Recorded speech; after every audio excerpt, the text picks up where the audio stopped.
Good morning everyone, welcome to civil services study. Practice set number 531 है UP PCS के लिए। और इस टेस्ट में हम प्रैक्टिस करने वाले हैं इंपॉर्टेंट करंट अफेयर से रिलेटेड प्रश्नों पर। तो चलिए स्टार्ट करते हैं। प्लेलिस्ट इसकी बना रखी है, वहाँ पर आप टेस्ट नंबर 1 से लेकर 531 तक पहुँच सकते हो। टेलीग्राम चैनल से जुड़ जाइएगा, सिविल सर्विसेज स्टडी के डिस्क्रिप्शन बॉक्स में लिंक दे रखा है। तो क्वेश्चन नंबर 1 पर आ जाइए। निम्नलिखित कथनों पर विचार करना है। दो स्टेटमेंट है, यहाँ पर बताना है कि इनमें से कौन सा करेक्ट होगा। 29 मई को कोविड-19 के कारण अपने माता पिता खो चुके बच्चों के लालन पालन, शिक्षा दीक्षा सहित उनके विकास के सभी संसाधन उपलब्ध कराने के लिए प्रदेश के मुख्यमंत्री ने उत्तर प्रदेश मुख्यमंत्री बाल सेवा योजना की शुरुआत की है। पहला स्टेटमेंट तो ये हो गया, प्रदेश मतलब उत्तर प्रदेश। इस योजना के तहत बच्चों के वयस्क होने तक उनके अभिभावक अथवा देखभाल करने वाले, ठीक है, उनको 4,000 प्रति माह की वित्तीय राशि प्रदान की जाएगी। बताइए 4,000 है या इससे अधिक है? 4,000 ही है, ठीक है। करेक्ट है दूसरा वाला स्टेटमेंट, करेक्ट है पहला वाला स्टेटमेंट। तो दोनों के दोनों करेक्ट हो गए, इसका आंसर हो जाएगा सी। ठीक है, तो एक बात तो वो हुई। और क्या है?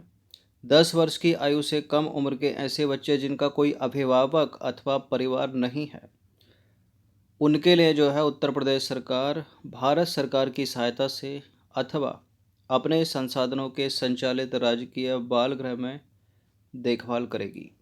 ठीक है। पंडित रेवा प्रसाद द्विवेदी का संबंध निम्नलिखित में से किससे था? हाल ही में निधन हो गया पंडित रेवा प्रसाद द्विवेदी का। उनका संबंध था लिटरेचर से, साहित्य से। तो 21 मई 2021 को काशी पंडित परंपरा के विद्वान पंडित रेवा प्रसाद द्विवेदी का निधन हो गया। 90 वर्ष के थे वो, और 1979 में राष्ट्रपति पुरस्कार पाने वाले देश के सबसे युवा साहित्यकार थे। और इसके साथ ही इन्हें उत्तर प्रदेश संस्कृत संस्थान की ओर से मिला था विश्व भारती सम्मान, और साहित्य अकादमी सम्मान से भी इनको विभूषित किया गया था 1991 में। क्वेश्चन नंबर 3 पर आ जाइए। हाल ही में उत्तर प्रदेश के किस शहर में कोवैक्सीन का टीका बनाए जाने का निर्णय लिया गया है? बताइए कहाँ पर बनेगा कोवैक्सीन का टीका? यूपी में बुलंदशहर में।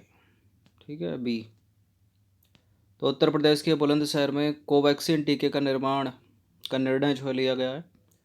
इसके लिए सेंट्रल गवर्नमेंट ने पोलियो का टीका बनाने वाली company Bharat Immunologicals and biologicals corporation limited BIBCOL को टीके का उत्पादन करने की अनुमति जो है दे दी है। Bharat Immunologicals and biologicals corporation limited BIBCOL, Bulandshahr. ठीक है, कोवैक्सीन है, कोविशील्ड नहीं है।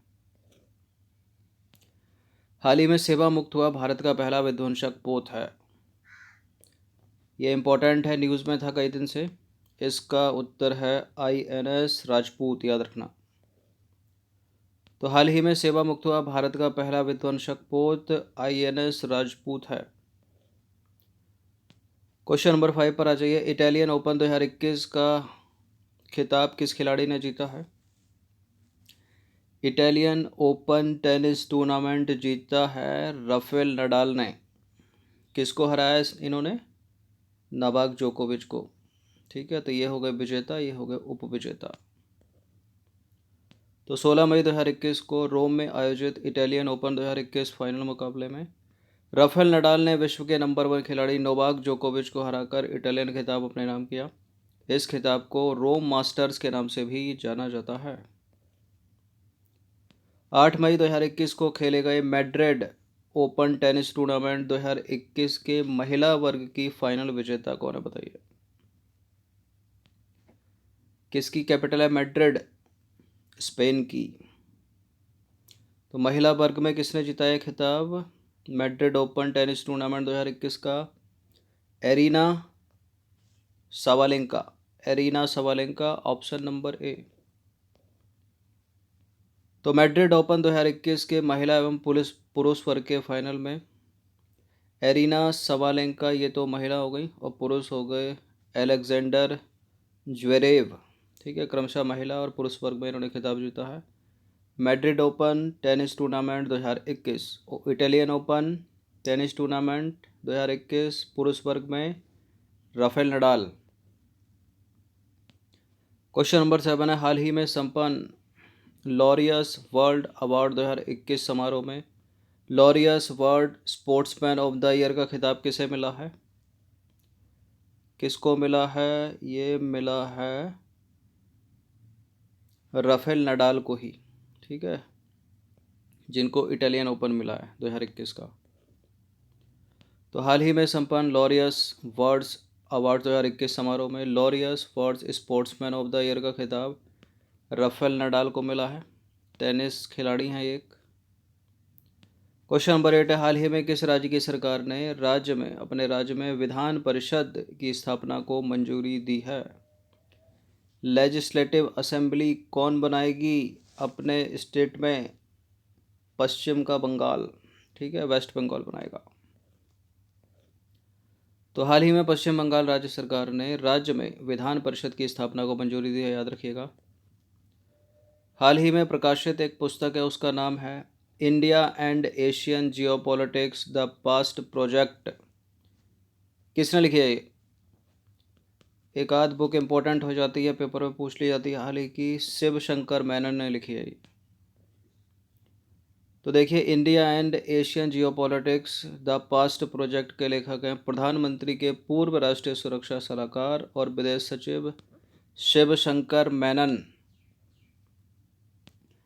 क्वेश्चन नंबर 10 है, हाल ही में नासा के अंतरिक्ष यान पार्कर सोलर प्रोब ने किस ग्रह से एक प्राकृतिक रेडियो सिग्नल की खोज की है? बताइए। मंगल ग्रह से नहीं, बृहस्पति से नहीं, शुक्र ग्रह से की है। तो हाल ही में नासा के अंतरिक्ष यान पार्कर सोलर प्रोब ने शुक्र ग्रह से एक प्राकृतिक रेडियो सिग्नल की खोज की है, याद रखिएगा सीधे सीधे। क्वेश्चन नंबर 11 पर आ जाइए, हाल ही में बना दुनिया का पहला आर्टिफिशियल इंटेलिजेंस युक्त शिप कौन सा है? इसका नाम है मैफ्लावर 300। ठीक है, ऑप्शन नंबर बी। तो हाल ही में समुद्री अनुसंधान संस्थान ने IBM की सहायता से दुनिया की पहली आर्टिफिशियल शिप है, ठीक है, मैफ्लावर 400 बनाई है, और यह एक 15 मीटर लंबी पहली मानव रहित शिप है। यह शिप जलीय स्तनधारियों का अध्ययन, पानी में प्लास्टिक का विश्लेषण तथा समुद्री प्रदूषण का अध्ययन आदि करेगी। ये नाम याद रखना, मैफ्लावर 400। 12वां प्रश्न है, हाल ही में पहली वृक्ष रोजगार कार्य समूह की बैठक किसकी मेजबानी में संपन्न हुई? पहली है इसलिए इम्पोर्टेंट है, इसका उत्तर भारत है। तो देखिए, 11-12 मई 2021 को पहली वृक्ष रोजगार कार्य समूह की बैठक जो है भारत की मेजबानी में वर्चुअली रूप से आयोजित की गई। क्वेश्चन नंबर 13 पर आ जाइए, हाल ही में यूरेनियम का सबसे हल्का रूप यूरेनियम 214 की खोज किस देश के वैज्ञानिकों ने की है? किस देश के वैज्ञानिकों ने की है? उसी देश के वैज्ञानिकों ने की है जिस देश के वैज्ञानिकों ने कोरोना की खोज की थी। ठीक है, मतलब चीन है इसका उत्तर। तो हाल ही में चीन के वैज्ञानिकों ने एक प्रकार के यूरेनियम की खोज की है जिसे अब तक का सबसे हल्का यूरेनियम माना जा रहा है, यूरेनियम 214।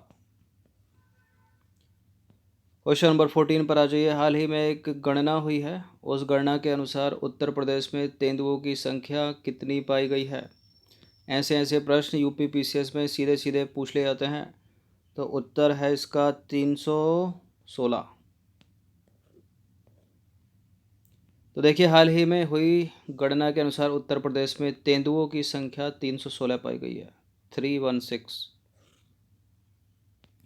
15वां प्रश्न है, हाल ही में प्रसिद्ध डार्विन का मेहराब डार्विन्स आर्च, ठीक है, प्राकृतिक रूप से ढह गया।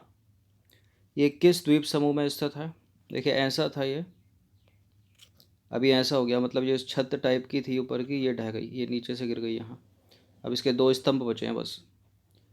तो ये है प्रशांत महासागर, पैसिफिक है ये, इसी के अंदर था ये। इसको बोलते हैं गैलापागोस द्वीप समूह। ऑप्शन नंबर बी है इसका आंसर। तो 17 मई 2021 को गैलापागोस द्वीप समूह स्थित प्राकृतिक पत्थरों की संरचना डार्विन का मेहराब प्राकृतिक रूप से ढह गया है। ठीक है, अब इसके केवल दो ही स्वतंत्र स्तंभ बचे हैं, वो जो खड़े हैं साइड में। देखिए, यह मेहराब जिस द्वीप पर स्थित था उसका नाम वैज्ञानिक चार्ल्स डार्विन के नाम पर रखा गया था। इनके बारे में तो पता ही होगा आपको।